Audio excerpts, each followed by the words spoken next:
Hi there, Chris, Chuffing the Cat Motor Legends. Very exciting day today. I'm going to be talking to you about a brand new helmet from Klim. It's called the X1 Alpha or the Alpha X1. And don't forget, please, if you like what you see, if you like what you hear, please like and subscribe.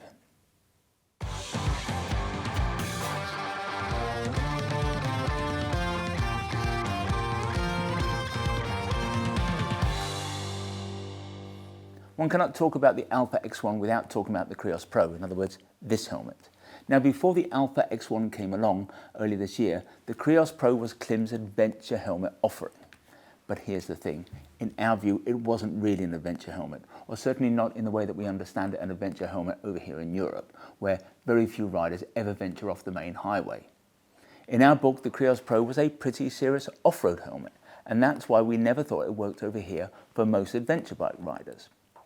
Now, we got into a lot of deep water with Klim over the views that we expressed about the helmet in one of our reviews, but in our opinion, the helmet just wasn't up to the role that many people expected it to fulfill. Klim makes some very special gear that they create to a specific brief, gear that they design in-house, gear that they construct using only the best components, gear that they make to the highest standard. But for us, the Krios Pro, whilst exceedingly trick, never worked as a high-end adventure helmet. The shell was a standard off-the-shelf jobby from Uvex. It came in 2 shell sizes only, and obviously that's never the mark of a premium helmet. The cheek pads felt as though they were filled with marshmallows. The seal of the visor against the shell was such that it wasn't great in the rain. And although Klim was the first helmet maker to truly commit to cobalt as a replacement for the traditional EPS liner that you find in most helmets, the result was a helmet that was noisier than the Bell Bullet. Okay, I admit it, I'm exaggerating a little, but I'm sure you get my point. Of course, this doesn't stop a lot of people raving about the Krios Pro, but I suspect that many people were seduced more by its sexy features than by its wearability. And it cannot be denied that on paper, the Krios Pro stacked up. Coming in at just 1,350 grams in a size medium in a graphic treatment, you had to tie it down to prevent it getting blown away by a passing wind. You've got a super neat fidlock fastener for the chin that blew most people's minds, and even though, as with most adventure helmets, you did not get a drop-down sun visor, you did get in the box a photochromic visor that darkened in the light.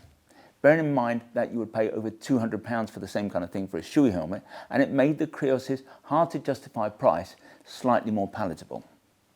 Truth be told, here in the shop, wisely or not, we'd always try not to sell somebody a Krios Pro, or perhaps more accurately would go to great lengths to manage a customer's expectations. And that's because we wanted to make it less likely than somebody would bring back the helmet because it let the rain in or because they found it excessively noisy. Despite our best efforts, we still somewhat surprisingly sold quite a few Krios Pros. Some people just love Klim, and as we all know, sometimes love can be blind. Now, we have our fingers crossed that the new Alpha X1 is going to be more on point. And everything we have seen and everything we've been told by Klim suggests that the company has gone to great lengths to try to make the Alpha X1 the ultimate adventure touring helmet. And importantly, this is the first time that Klim has described a helmet as being for adventure touring. Now, Klim is never in a million years going to admit that the Krios Pro was not or is not a proper adventure helmet. But what is clear is that with the X1, Klim has designed a helmet to work as well on the road and for touring as it might do off it. But here's the thing, I'm going to tell you everything we know and understand about this helmet. We'll be attempting to sort out the wheat from the chaff, and that's important because frankly the guys at Klim know as well as anyone how to spin a bit of a yarn. If these guys brought out a lead pencil, they would need at least 1,000 words to describe it, 20 bullet points to go through all of its properties, and most of those would be so full of jargon that they'd still be difficult to decipher. But we've been doing this long enough to believe that we can make a reasonable fist of cutting through any manufacturer's rhetoric. I'm hoping, therefore, that we can do a reasonable job of imparting only the important stuff. We've also, I suppose in our view, also become pretty good at deconstructing products, pulling them apart and looking at their features in order to come to a view as to whether the item in question is going to do what the manufacturer says it will do. But at the end of the process, there will still be far more about the new helmet, about the Alpha X1 that is unknown than is known. Me taking the X1 for a long ride will prove absolutely nothing. This would only be meaningful if you were my height, had my head shape, were riding my bike at the ludicrously low speeds that I ride at, on the kind of roads that I ride on. And don't be swayed by anybody who sticks a wind machine, a barometer, a temperature gauge, a noise tester or a heart rate monitor onto the shell of the X1 and ascribes values and scores to the helmet's performance. Frankly, that's the kind of horseshit that even snake oil salesmen of old would have been embarrassed to put out there. This numbers-led approach might work on, I don't know, Strictly Come Dancing, but for evaluating an expensive helmet, not so much in our view.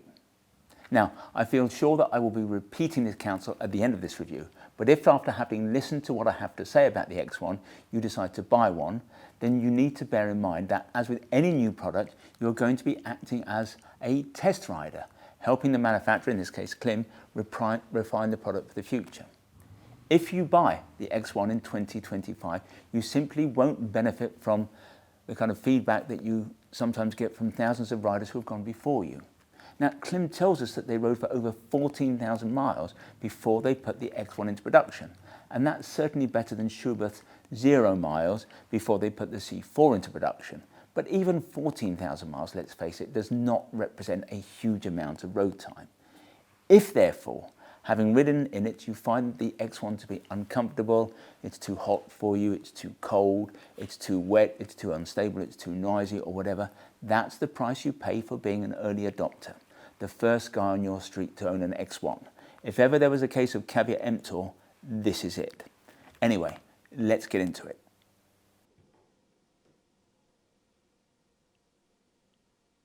There are people, and amongst this group I might ordinarily count myself, who will, by choice, only put their trust in a helmet made by people who only make helmets.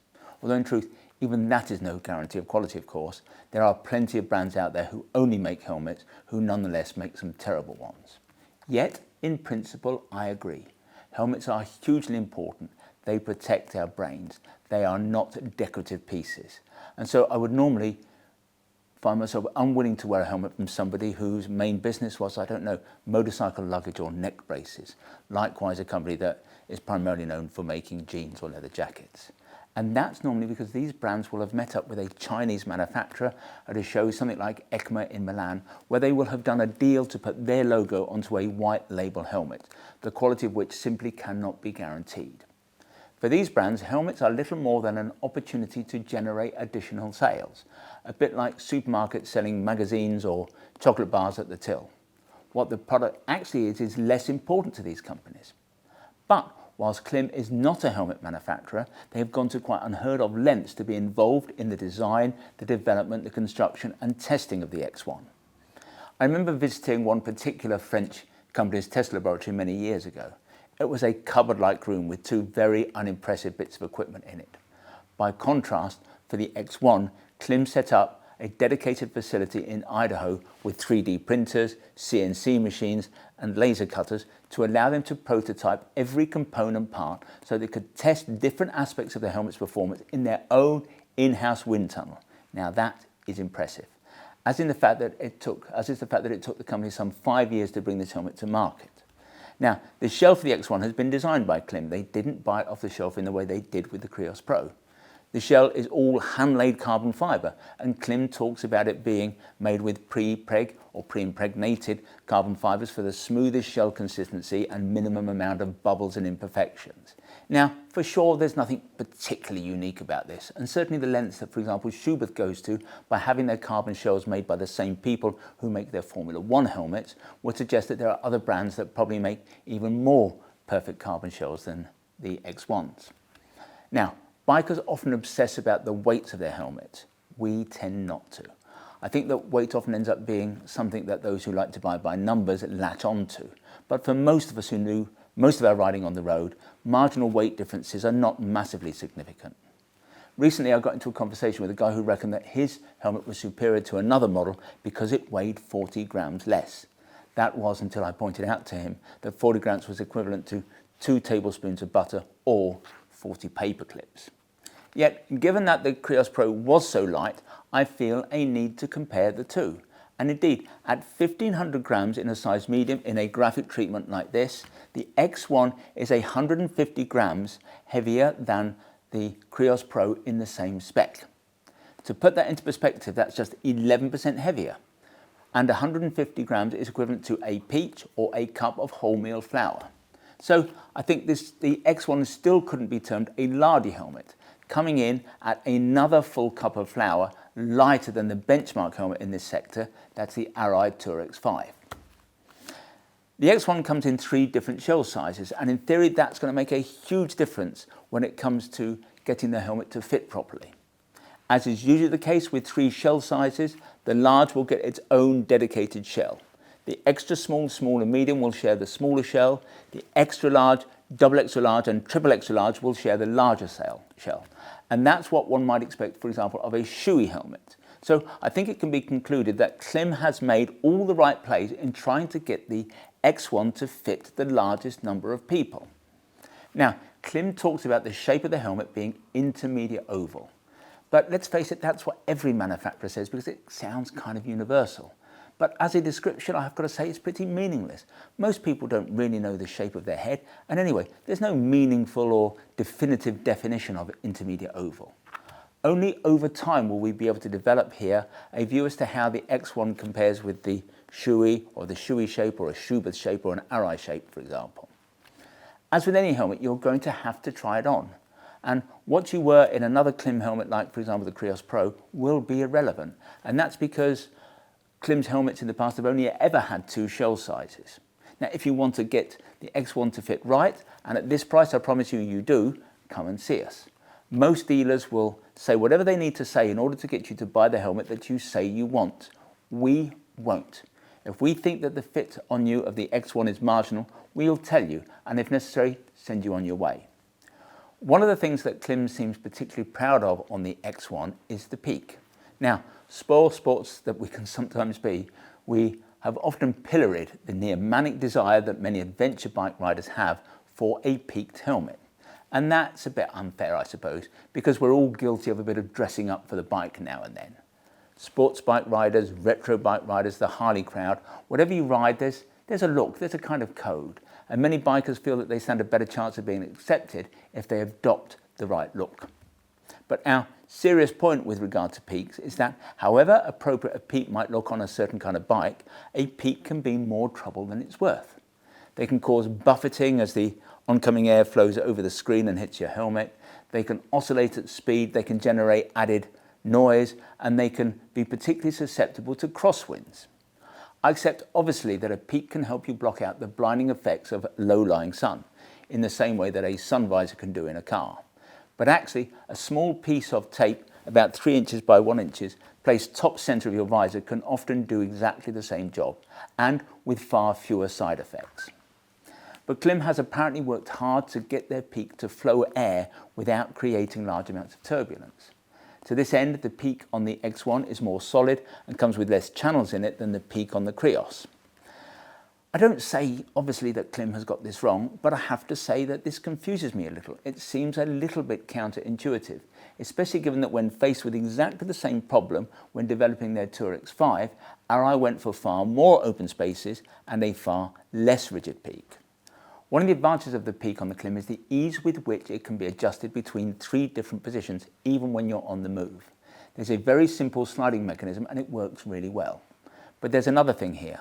If moving the peak doesn't work for you, it can be taken off. I say it, but the peak can be taken off really simply and without tools. Klim suggests that, once again, you could do this on the fly, but I'm not sure really that they have properly consulted their health and safety people. So in my view, you should not try this at home. Just one thing, if you do remove the peak, there are blanking plates in the box to prevent turbulence around the recesses in the visor that can create extra wind noise. To the same end, you also get a blanking plate for the slider mechanism at the top of the helmet. The other thing that is super easy to remove is the main visor. It's held in place by a spring-loaded mechanism. You simply pull the visor away from the helmet and it pops out. No tools are required. Really, it could not be simpler. Klim reckons that this same mechanism on the visor will also mean that it never needs to be adjusted. It should also help you keep out both the rain and the noise-inducing wind. Klim tells us that the visor is Class 1 optical quality. They also claim that the optical quality of their visor is not reduced when you fit the top of the range 120 pin lock that comes in the box. And that may be true, but to be fair, that's not really a Klim thing, that's a pin lock XLT thing. The pin lock, by the way, is very large and covers almost the entire area of the visor, meaning that it should be pretty effective at combating fogging issues.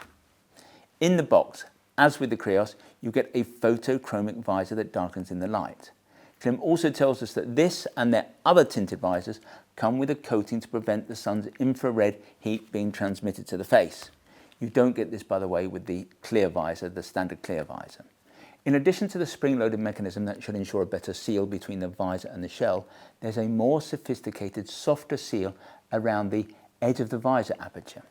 Apparently it's of automotive quality, whereas the one on the Krios was just simple PVC. Again, all this should help keep the wet stuff out. Now, no helmet is ever going to be totally watertight, but if you ever rode in a Krios Pro, I have a feeling that you may well be impressed by the X1 in that respect. Although I've got to say, that's not setting the bar particularly high. Klim talks about the X1 having a crack position, and there is one, although as with many 2206 helmets, that position only really comes about as a result of the visor resting on top of the now mandatory visor locking mechanism. In addition to the supposed crack position, the main visor has 3 detente positions, and they would appear to be reasonably robust. I can't see that the visor is going to shut down in any of them. Well, certainly not at road legal speeds. Obviously, you can run the X1 without the peak, as we have suggested. You can also run it without the main visor. And yes, even the largest Klim goggles can be accommodated within the visor aperture. We tried it on, and you should be able to wear spectacles in the X1 too, although sometimes the arms of your glasses, if they're made of something very thin, if they're titanium arms, that can make the positioning a little bit difficult, as can happen if your ears are slightly out of place, as it were. Now, Klim is making a big noise about venting on the X1.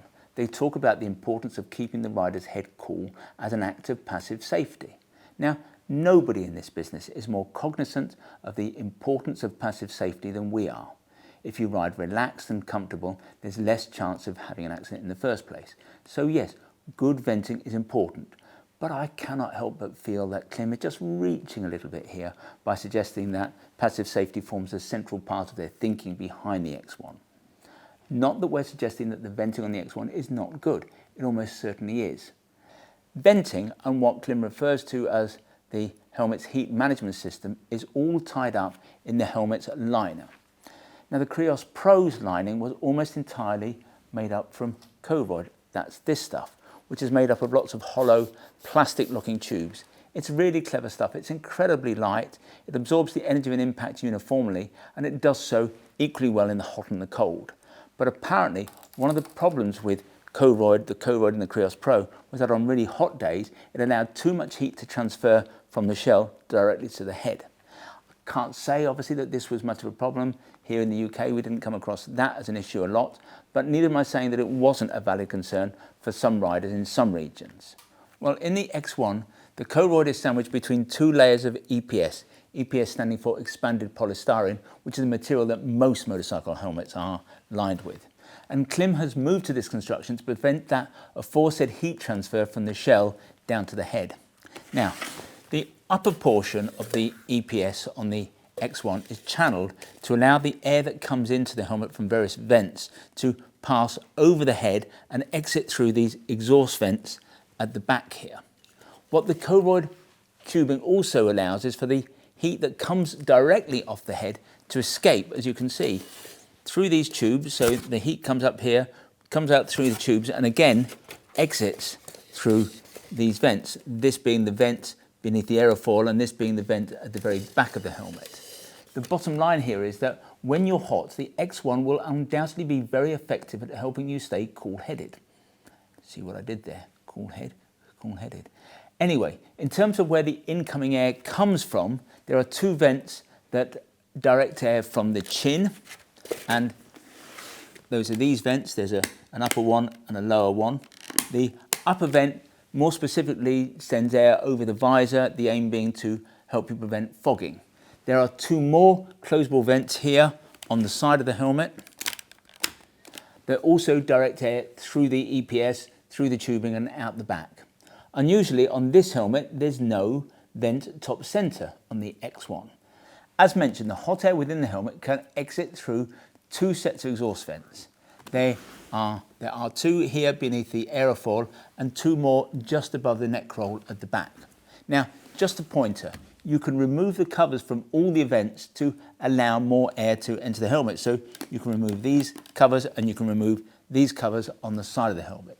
But please, just don't come asking us for replacements when you lose them, because you can bet your bottom dollar that Klim will not be holding stock of them. Now there's another thing, another advantage to the way in which the Koroyd is sandwiched between two layers of EPS on the X1. The EPS will also serve to better insulate noise that in the Krios was transmitted from the resonating carbon shell directly down through the Koroyd tubing to the rider's ears.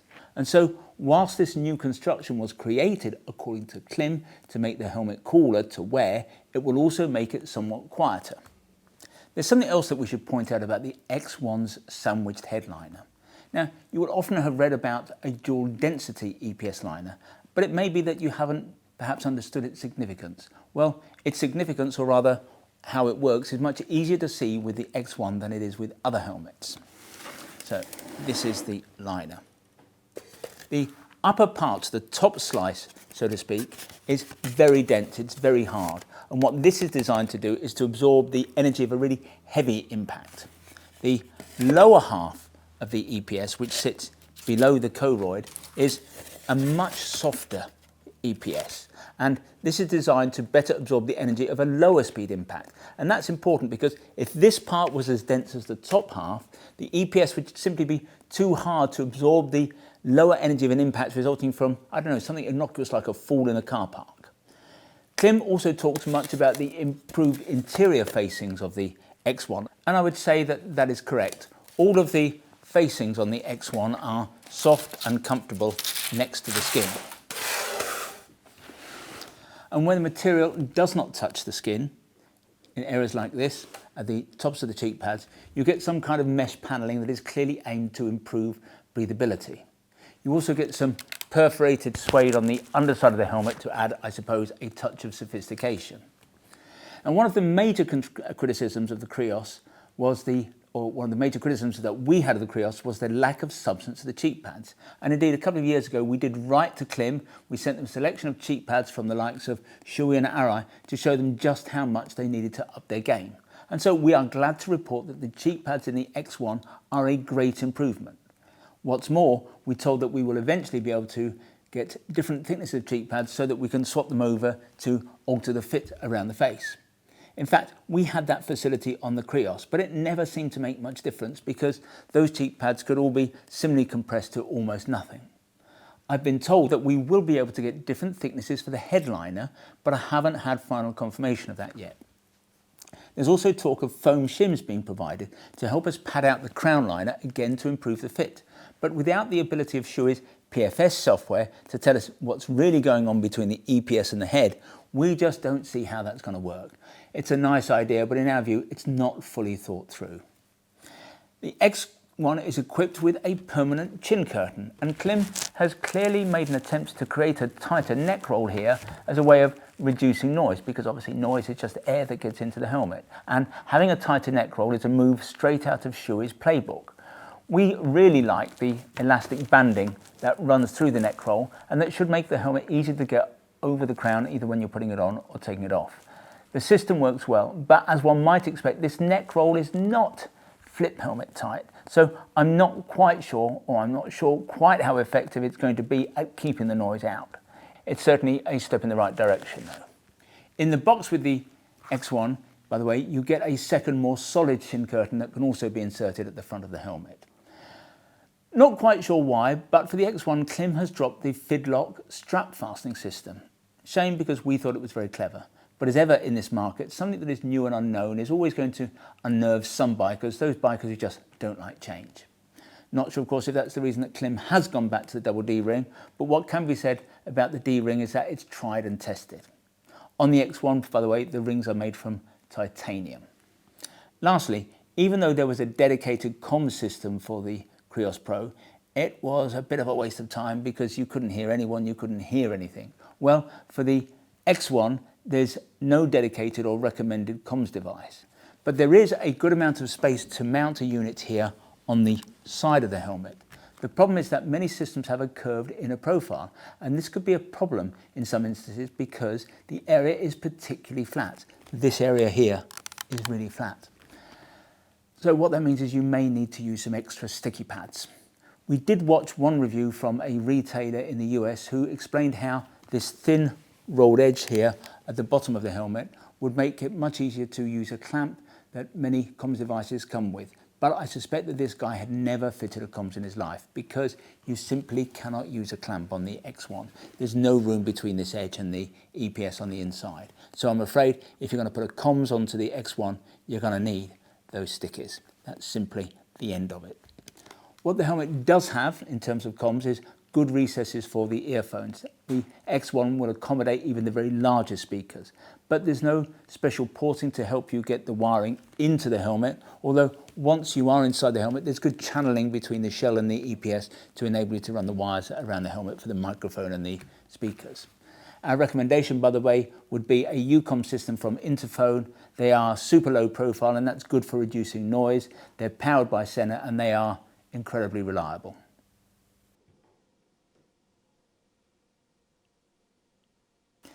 If there were issues with the Krios Pro, and in our view there were quite a few, then it would appear that the X1 addresses a lot of them.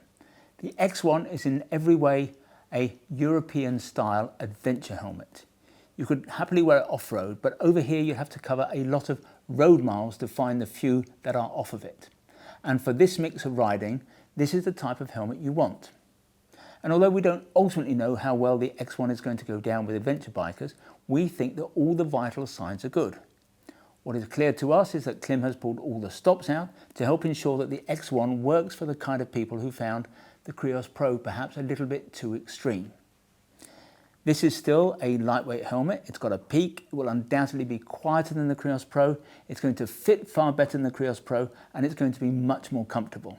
As far as we're concerned, the X1 is a better helmet than the Krios Pro in almost every respect.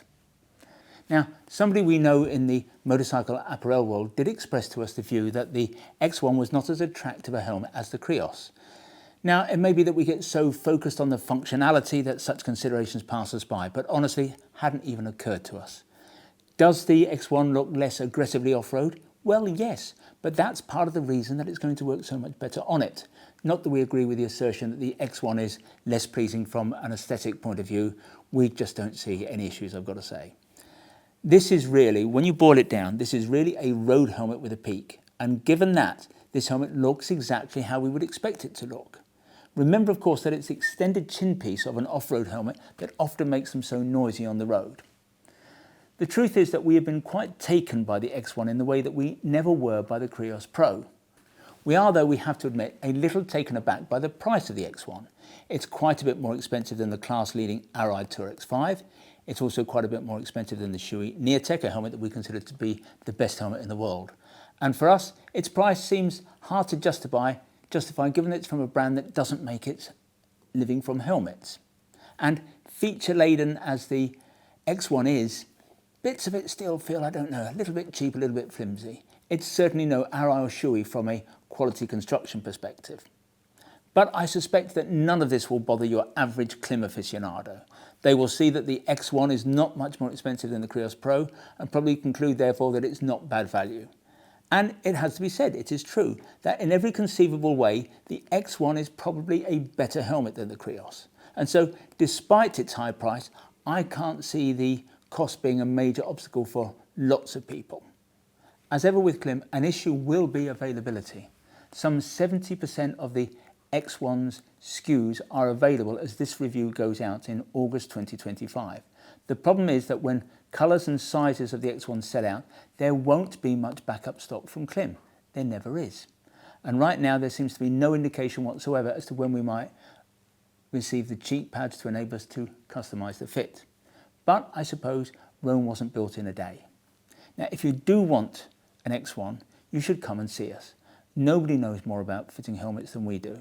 And at a price that's in excess of £700, you really do want to know that you've got the right fit. Because if the X1 ends up being uncomfortable or fitting poorly, then that constitutes, in anyone's book, a very expensive mistake. Well, I hope you found that interesting. If you'd like to see more Klim gear or more adventure helmets, visit the website motorlegends.com. If you'd like to learn more about the X1 Alpha or the Alpha X1, click on one of the links on the screen. Sometimes they're up there, sometimes they're down there. That will take you directly to the correct page on the website. Now, when you're there, you can check out the spec in a little bit more detail. You can check on availability. And obviously, if you want to buy the helmet, you can do that there and then. When you buy from us, we try to make the process as simple, straightforward and risk-free as we possibly can. There is no delivery charge on any item of protective wear that you buy from us. Returns are totally free. And what's more, we give you a full 12 months in which to decide whether you do want to return something to us. We have the best price promise in the business. Now, back in the day, John Lewis was rightly famed for its never knowingly undersold price promise. We go one stage better. If you can find anyone selling anything that we sell at a price that is below ours, we will beat that retailer's price by a full 10%. Now, there are a few terms and conditions associated with what we call our price beat.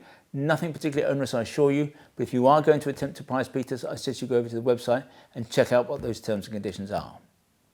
In the future, if you'd like to receive bulletins from us about new products, then go to the website. At the top of the page, there's a piece of script that says newsletter sign up. Click on that. Within seconds, you'll be in business. If, however, you prefer to get your information videographically, that is to say in this form, we'd be delighted if you wanted to become a subscriber to our YouTube channel, and you can do that by clicking on the button below. Now, finally, I'd like to make mention of our fabulous little shop here at Motor Legends. We're based about a mile from the centre of Guildford, a mile from the railway station. And as I've suggested, it's a small shop, it's got a small footprint, but it's attached to our warehouse where we have over £4 million of stock arranged over 3 floors. And that makes this the second largest motorcycle apparel shop in the country. But we would like to think that we're far more than just the amount of merchandise we have in the building. We are about service, we're about personal fitting. If you want to check us out, visit Trustpilot. We have the highest 5-star ranking in the business. And what's more, when you come to see us, we'll serve you only the finest Italian illy coffee, or we'll serve you proper Yorkshire tea in a proper teapot. And who knows, if you're lucky, you might even get to sample one of our delicious motorcycle-shaped shortbread biscuits. Anyway, this has been Chris. I hope to talk to you again soon.